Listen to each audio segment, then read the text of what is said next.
नमस्कार, आप देख रहे हैं 5 की बात। मैं हूं नगमा। उत्तर प्रदेश विधानसभा चुनावों से पहले बीजेपी में भगदड़ मची हुई है। यहां से वहां लोग आ रहे हैं, जा रहे हैं। स्वामी प्रसाद मौर्य के बाद कल से अब तक 6 मंत्री और विधायक इस्तीफा दे चुके हैं। आज दारा सिंह चौहान ने योगी सरकार से इस्तीफा दे दिया है और अपने इस्तीफे में लिखा कि पिछड़ों और दलितों की उपेक्षा के चलते अपना पद छोड़ रहे हैं। वो योगी सरकार में वन्य और पर्यावरण मंत्री थे, बीएसपी और सपा होते हुए बीजेपी में आए थे और अब कह रहे हैं कि दलितों की उपेक्षा की वजह से ये पद छोड़ रहे हैं। सवाल यह है कि क्यों अचानक इन सबको याद आ रहा है कि दलितों की उपेक्षा हो रही थी योगी सरकार में। वैसे एक के बाद एक हो रहे इन इस्तीफों के बीच स्वामी प्रसाद मौर्य ने अब अपने अगले कदम को लेकर एक सस्पेंस बना दिया है। कल तक लग रहा था कि वो सपा में जा रहे हैं शायद, लेकिन आज कहा है कि अभी अपने पत्ते नहीं खोल रहे। एनडीटीवी से बातचीत में स्वामी प्रसाद मौर्य ने कहा कि फिलहाल सपा में नहीं जा रहे हैं। हालांकि कल बीजेपी छोड़ने के बाद अखिलेश यादव ने अपनी और स्वामी प्रसाद मौर्य की एक फोटो ट्वीट की थी और कहा था कि सपा में उनका और बाकी जो भी नेता आ रहे हैं उनका स्वागत है। पर अब इस पर सवाल है कि मौर्य सपा में जाएंगे या नहीं जाएंगे। बीजेपी की तरफ से उप मुख्यमंत्री केशव प्रसाद मौर्य उन्हें मनाने में जुटे हैं। स्वामी प्रसाद मौर्य ने कहा है कि 14 जनवरी को अपने अगले कदम का वो खुलासा करेंगे। कहा कि बीजेपी को ठोकर मार दी है, वापसी का सवाल नहीं। मेरे साथ और मंत्री और विधायक आएंगे। मेरे जाने से बीजेपी में भूचाल आ गया है। मेरी सांसद बेटी संघमित्र मौर्य अपना फैसला खुद लेगी। इस बीच एक और बड़ी डेवलपमेंट हुई है उत्तर प्रदेश की राजनीति में। सुल्तानपुर की एक अदालत ने स्वामी प्रसाद मौर्य की गिरफ्तारी का वारंट जारी कर दिया है। यह वारंट 2014 में दिए उनके एक बयान को लेकर हुआ है, जिस पर कहा गया है कि उन्होंने धार्मिक भावनाओं को चोट पहुंचाई है या उसे भड़काया है। कोर्ट ने 24 जनवरी तक उनकी पेशी के आदेश दिए हैं। तो ये सब देखते हुए या स्वामी प्रसाद मौर्य का जो अब रुख है वो देखते हुए सवाल यही है कि क्या ये वाकई पिछड़ों का सवाल है या फिर मौर्य अपनी सियासी चाल चल रहे हैं। क्या वो मोल तोल करेंगे अपने आखिरी दांव से पहले?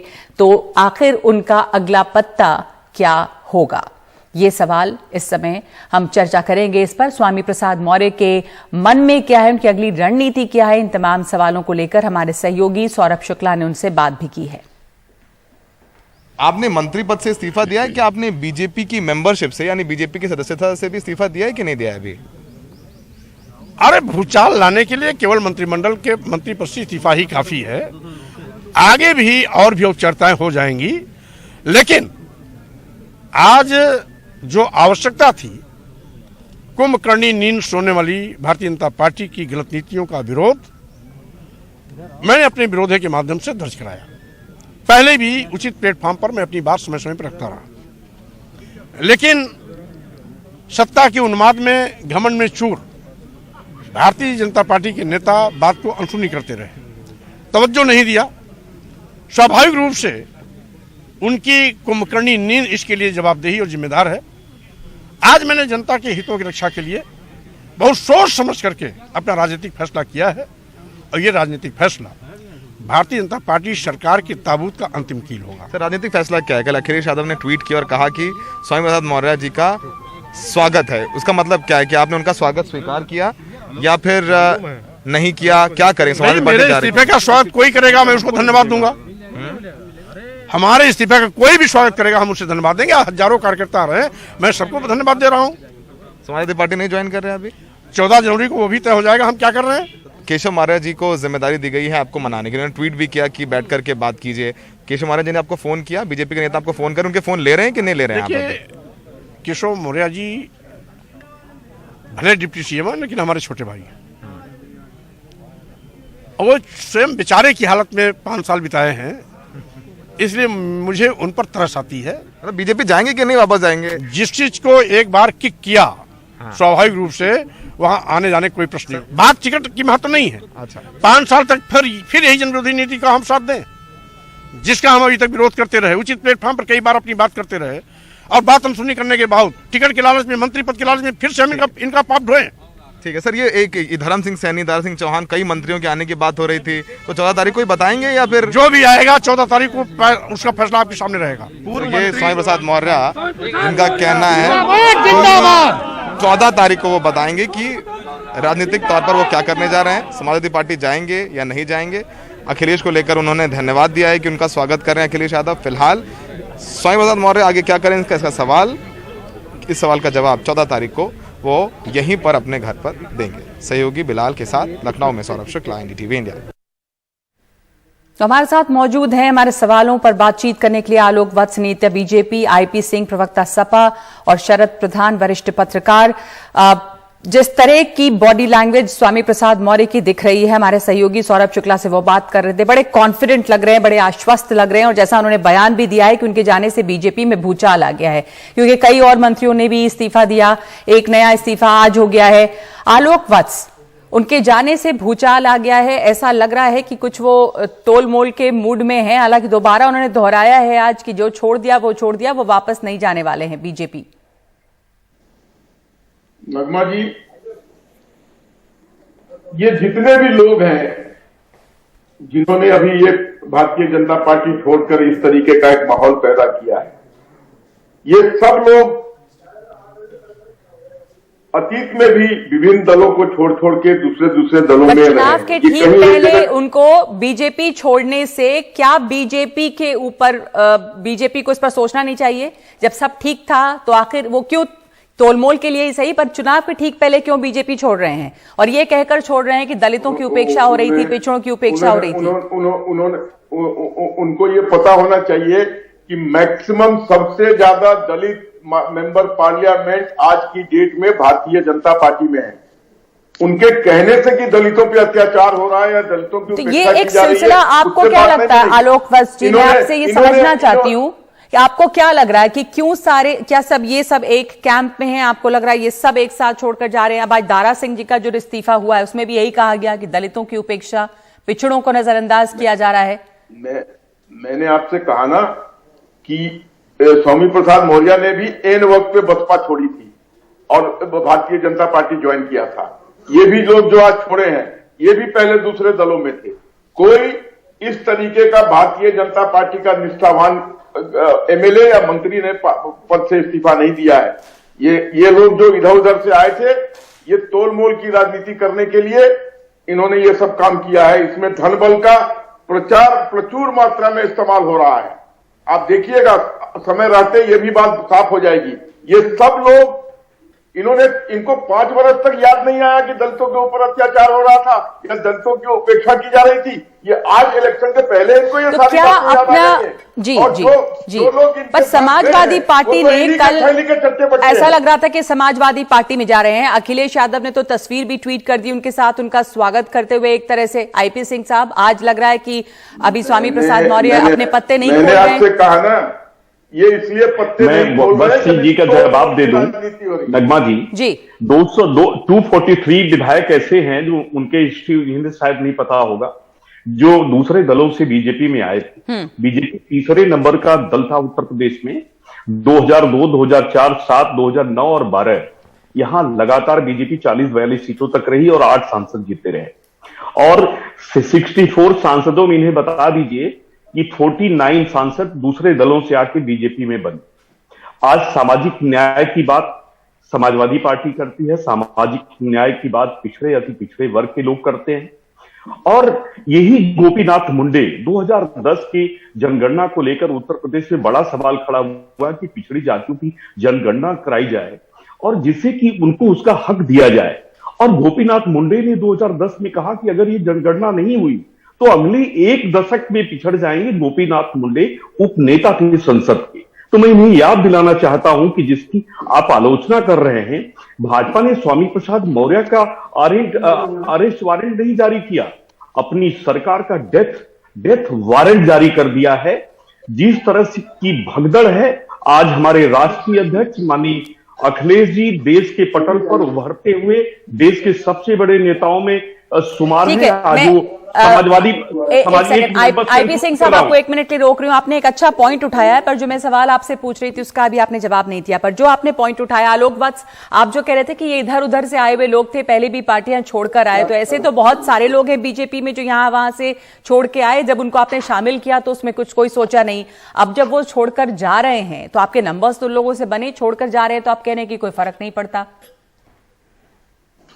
आलोक जी। नगमा जी, हाँ। आपको लगता है कि कोई फर्क पड़ने वाला है हमारे चुनाव पे? मैं आपसे पूछ रही हूँ, आपके लिए ये बड़ी अच्छी बात है कि लोग पार्टी छोड़ के जा रहे हैं चुनाव से ठीक पहले? देखिए, किसी का जाना तो अच्छी बात नहीं है, ये तो मैं आपसे अग्री करूंगा। हमारा कोई भी आदमी हो, अगर वो छोड़ के जाता है तो ये हमारे लिए अच्छी बात नहीं है। लेकिन ये भी साथ में दोहराऊंगा कि इनके जाने से हमें कोई फर्क नहीं पड़ने वाला। हम चुनाव में प्रचंड बहुमत से, उन्होंने खुद कहा कि डेप्यूटी चीफ मिनिस्टर उप मुख्यमंत्री जो है केशव प्रसाद मौर्य, उनको ये काम दिया गया है कि उनसे बातचीत करें। कल कहा भी था केशव प्रसाद मौर्य ने। आप कह रहे हैं कोई फर्क नहीं पड़ता, पर उन्हें वापस लाने की कोशिश तो की जा रही है। देखिए, किसी भी नेता को, जो बड़ा नेता है, इनके तो 4-5 थैली के चट्टे बट्टे भी थे जो इनके साथ चले गए, तो उसको लाने की कवायद होगी, मनाने की कोशिश होगी। लेकिन अगर वो एडमेंट होगा कि नहीं मैं तो जाऊंगा ही, और जिस तरीके का उन्होंने कल फोटो खिंचवाया, आपके चैनलों पे नहीं विभिन्न चैनलों पे चल गया कि वो तो समाजवादी पार्टी ज्वाइन कर गए, लेकिन आज ये लग रहा है कि वो समाजवादी पार्टी अभी ज्वाइन नहीं किए हैं। जी, आईपी सिंह, मैंने यही पूछा था आपसे कि समाजवादी पार्टी की तरफ में बड़ी खुशी थी और ये चर्चा हो रही थी कि भाई समाजवादी पार्टी में ही सब लोग जा रहे हैं जो बीजेपी छोड़ रहे हैं, और रुख जो है वो हवा का वो समाजवादी पार्टी की तरफ है। अब क्या कहेंगे अगर आप कि अभी जो स्वामी प्रसाद मौर्य कह रहे हैं कि अपने पत्ते 14 के बाद खोलूंगा, यानी कि अभी कोई तोलमोल की राजनीति करेंगे वो? नगमा जी, किसी तरह का कोई कंफ्यूजन नहीं है। आज श्री दारा सिंह चौहान जो हमारे जिले के हैं, ये अति पिछड़े वर्ग से आते हैं। आजमगढ़ और मऊ एक ही था, और आजमगढ़ में भी आज भी उनका आवास है, हम सबकी बातचीत होती रहती है। और उन्हें एक तरह से एक बार वो महामंत्री संगठन जो बीएल संतोष है, उन्हें मिलने गए और दरवाजा बंद करके उनको गेट से बाहर कर दिया गया। ये बात उन्होंने मुझे 4 महीने पहले बताई थी। तो दारा सिंह जी, स्वामी प्रसाद मौर्य और बाकी तमाम लोग सब समाजवादी पार्टी में आ रहे हैं, आप ये कह रहे हैं? आश्वस्त हैं आप इस बारे में? नहीं, आज वो दारा सिंह चौहान, कल जब उन्होंने इस्तीफा दिया तब भी वो उनके साथ बैठे हुए थे। आज वो इस्तीफा देने के बाद सीधे वो हमारे मुख्यालय आए और जनेश्वर मिश्र ट्रस्ट में माननीय राष्ट्रीय अध्यक्ष जी के साथ वो मिले, फोटो जारी हुई है। तो किसी तरह ये बीजेपी, मैं ये कह रहा हूं कि यही जो सस्ते चाणक्य थे वो मास्टर स्ट्रोक कहा जाता था। छोटी छोटी बातों को मास्टर स्ट्रोक। पर ये स्वामी प्रसाद मौर्य खुद कह रहे हैं कि वो अपने पत्ते जो है 14 के बाद खोलेंगे। शरद प्रधान वरिष्ठ पत्रकार हमारे साथ है। शरद जी, आपने दोनों तरफ की बातें सुनी और जो तमाम चीजें चल रही हैं इस समय, सवाल ये भी है कि चाहे वो दारा सिंह जी हो, चाहे स्वामी प्रसाद मौर्य हो या बाकी लोग हों, क्यों अभी सबको पिछड़ों और दलितों की राजनीति या उनका दुख दर्द या कैसे उनको योगी सरकार में उनकी अपेक्षा हुई है, ये इस समय याद आ रहा है? बड़े देखिए ये यूजुअली ऐसे ही समय पे याद आता है जब गर्दन से तलवार हट जाए, और इलेक्शन अनाउंस होने के बाद वो तलवार हट जाती है। तो ये ऐसा लग रहा है कि जहां तक कि अंदर अंदर जो है नाराजगी तो थी, और नाराजगी मुझे जो सुनने में आ रहा है वो मुख्यमंत्री से ज्यादा नाराजगी थी इन लोगों को, क्योंकि मुख्यमंत्री का रवैया कुछ इस तरीके का था, वो अपने आप को इनएक्सेसिबल, मतलब मंत्री को भी मिलना आसान नहीं था मुख्यमंत्री से, मंत्रियों योगी जी की यही छवि है वहां पे कि उनके अपने मंत्री भी उनसे नहीं मिल पा रहे हैं। नहीं, वहां एमएलए तो बिल्कुल ही नहीं उनके। तो जाहिर है कि एक आदमी कब तक, जब तक बर्दाश्त कर सकते थे, और नहीं तो एंटी डिफेक्शन लॉ और दुनिया की प्रॉब्लम्स आती हैं। तो अब इस स्टेज में आ गए कि ठीक है, अब जो है अब खुल के बोल रहे हैं, और ये सब ठीक है, लोग अपना। पर आपको लगता है कि इसमें स्वामी प्रसाद मौर्य हो या दारा सिंह हो, इनकी अपनी सियासी चाल तो है, ये इनका अपना स्वार्थ तो है, क्योंकि ये मोल तो होता ही है। देखिए राजनीति में अपना स्वार्थ के बगैर कौन आजकल जीता है? कोई आइडियोलॉजी वगैरह तो सेकेंडरी होती है। मतलब पिछड़ों की बात, दलितों की बात तो अगर आप मुझे इजाजत दे तो मैं एक चीज बस बोल दूं। मैं ये कहना चाह रहा हूं कि इससे एक चीज दर्शाता है ये कि बीजेपी की स्थिति बिगड़ रही है, और जब ये भगदड़ मचती है तो एक माहौल क्रिएट होता है कि ये पार्टी डूब रही है, और ऐसा माहौल होना बीजेपी के लिए बहुत ही डेट्रीमेंटल है, क्योंकि सडनली एक टर्न ऑफ द टाइड हो जाए। अगर इसी तरीके से होता रहा तो जो अभी महीने भर पहले दिख रहा था कि बीजेपी क्लीन स्वीप कर जाएगी, अखिलेश यादव के एक्टिव होते ही, जो शुरू में अखिलेश यादव बहुत देर से आए थे, देर आए दुरुस्त आए, उसके बाद जो जिस तरह से उनकी मीटिंग्स में भीड़ जमा होने लगी, वो बीजेपी के लिए बड़ा खतरे की घंटी बज चुकी थी। और आज जिस तरह से लोग जा रहे हैं, ये बड़ा एविडेंट हो गया है, और माहौल ये बन रहा है उत्तर प्रदेश में कि भाई इनको जाना है। तो एक ये एंटी योगी आदित्यनाथ या एंटी बीजेपी माहौल इससे बिल्ड हो रहा है। जी, और ये अभी आपको लग रहा है कि जो स्वामी प्रसाद मौर्य अब कह रहे हैं साफ तौर पर कि हम बीजेपी तो नहीं लौटेंगे, हालांकि बातचीत तो चल रही है, कोशिश तो शायद हो ही रही होगी उनको वापस लाने की भी, कितने वो अहम हैं बीजेपी के लिए? ये जरूर बीजेपी के तमाम नेता प्रवक्ता कह रहे हैं कि उनके जाने से कोई फर्क नहीं पड़ता और कोई उनका खास होल्ड नहीं था, पर अन्य पिछड़ा वर्ग के वो एक बड़े नेता और एक बड़ा चेहरा है, वो कितना फर्क पड़ता है? और वो अब जो कह रहे हैं कि हम समाजवादी पार्टी में जाएंगे या नहीं जाएंगे अभी साफ नहीं है, हालांकि कल फोटो ट्वीट किया अखिलेश यादव ने, अब उनका कहना है कि अगला पत्ता मेरा क्या होगा या मैं अपने पत्ते खोलूंगा 14 को। तो क्या लग रहा है आपको इसके पीछे? देखिए, इस पहली चीज तो यह है कि जो भी पार्टी जिससे लोग जाते हैं, भगदड़ जहां से बचती है, वहां वो यही कहा जाता है कि हमें कोई फर्क नहीं पड़ता। लेकिन अगर फर्क नहीं पड़ रहा होता तो ये इनके लोगों को क्यों लगाया जाता? और क्योंकि इन लोगों ने लगा रखा है इनको मनाने के लिए, यही कारण दिखता है कि स्वामी प्रसाद मौर्य अपने कार्ड्स अभी कुछ दबा के रखे हुए हैं, क्योंकि उनके भी कुछ बार्गेनिंग चल रही होगी।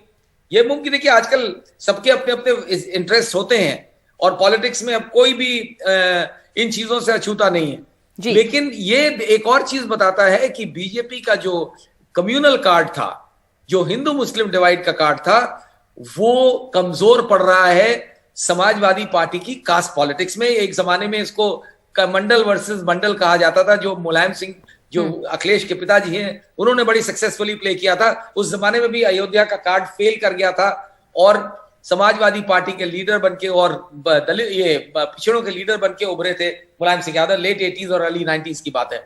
उसी का रिप्ले लगता है अखिलेश यादव आज की डेट में। तो आप कह रहे हैं कि ये हिंदू मुस्लिम डिवाइड या हिंदू मुस्लिम कार्ड जो था वहां पर, उस पर हावी है इस समय जाति का कार्ड। बिल्कुल, अच्छी बात है। हाँ, एक तरीके से कि कम से कम कम्युनल डिवाइड तो नहीं होना चाहिए देश में। बिल्कुल। और ये स्वामी प्रसाद मौर्य ने जो कहा है अभी, वो जाहिर है कि आप देख रहे हैं, नाप तोल कर रहे हैं कि कहाँ जाना है कहाँ नहीं जाना है। स्वामी प्रसाद मौर्य का जाना बीजेपी के लिए अच्छी खबर नहीं है। हालांकि आलोक जी कह रहे हैं कि कोई फर्क नहीं पड़ता, पर अगर आईपी सिंह, एक सवाल आखिरी आपसे, कि अगर वो आएंगे सपा के साथ तो सपा को कितना फायदा होता आपको दिख रहा है ओबीसी के लिहाज से?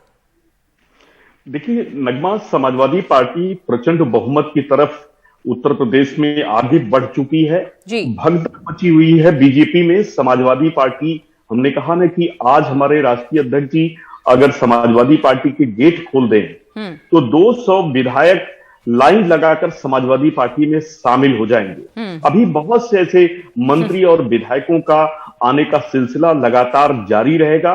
और ये वो सस्ते चाणक्य जो हर बात पर ये गोदी मीडिया मास्टर स्ट्रोक बताती थी, आज मास्टर स्ट्रोक कहां गायब हो गया? इस सब क्यों नहीं इस पर चर्चा होती? सवाल ये है, उत्तर प्रदेश में महंगाई, उत्तर प्रदेश में 120 रुपए पेट्रोल, उत्तर प्रदेश में किसानों के ऊपर टायर के नीचे। तो आप कह रहे हैं कि इंतजार में है लोग कि अखिलेश यादव गेट खोलें और सारे के सारे समाजवादी पार्टी में चले जाएं। जला के मार देना। जी बिल्कुल। ये तो देखना होगा कि जो बातें आप दावा कर रहे हैं, तमाम पॉलिटिकल पार्टीज दावा करती हैं, जो सर्वेज हैं अभी भी वो दिखाते हैं कि बीजेपी अच्छी ही स्थिति में है। बहुत धन्यवाद आप लोगों का। लेकिन उत्तर प्रदेश में काफी हलचल मची हुई है और एक भगदड़ सी है। आज दारा सिंह चौहान ने भी पार्टी को छोड़ा है और हमारे सहयोगी आलोक पांडे ने दारा सिंह चौहान से बात की है। आपसे जानना चाहेंगे आप क्यों रिजाइन कर रहे हैं? क्या आप समाजवादी पार्टी जा रहे हैं दारा सिंह चौहान जी? देखिए, मैंने बार बार कह दिया जी कि मैं पूरे प्रदेश में जो हमारे शुभचिंतक, जो हमारे समर्थक साथी हैं, जिनके सहयोग से मुझे कई बार लोकसभा से लेकर विधानसभा तक पहुंचने का मौका मिला है, उनसे मैं बुलाऊंगा, राय करूंगा, जैसा उनका निर्णय होगा। क्यों रिजाइन कर रहे हैं सर, ये बता दीजिए। 5 साल आपने देखा, मैंने अपने पत्र में भी, त्याग पत्र में भी बता दिया कि जिस प्रदेश के जो वंचित समाज के लोग थे, जो पिछड़े समाज के लोग थे, जो किसान थे, नौजवान थे, जो आशा भरी निगाहों से देख रहे थे, इतने पूर्ण बहुमत की आपने देखा कि सरकार बनी और सरकार बनने के बाद उनको न्याय और इंसाफ नहीं मिल पाया। और इस बात को लेके बराबर मैं अपने हाईकमान से इस बात को कहता रहा, बताता रहा, लेकिन उस बात को अनसुनी कर देने के नाते आज मुझे आखिरी में मुझे त्याग कर देना। अभी चुनाव के पहले ही क्यों आपको ये बात ध्यान नहीं? ये बात देखिए, एक दिन में मैंने आज एक बात कहा, कल मैं इस्तीफा दे दूं। ये बात तो कई चरण में चलती रहती है कि शायद मेरी बात आज सुन ली जाएगी, मेरी बात कल सुन ली जाएगी। जब कहते कहते ये स्थिति हो गई कि अब सुनी ही नहीं गई, तो इसके अलावा मेरे पास कोई रास्ता नहीं था।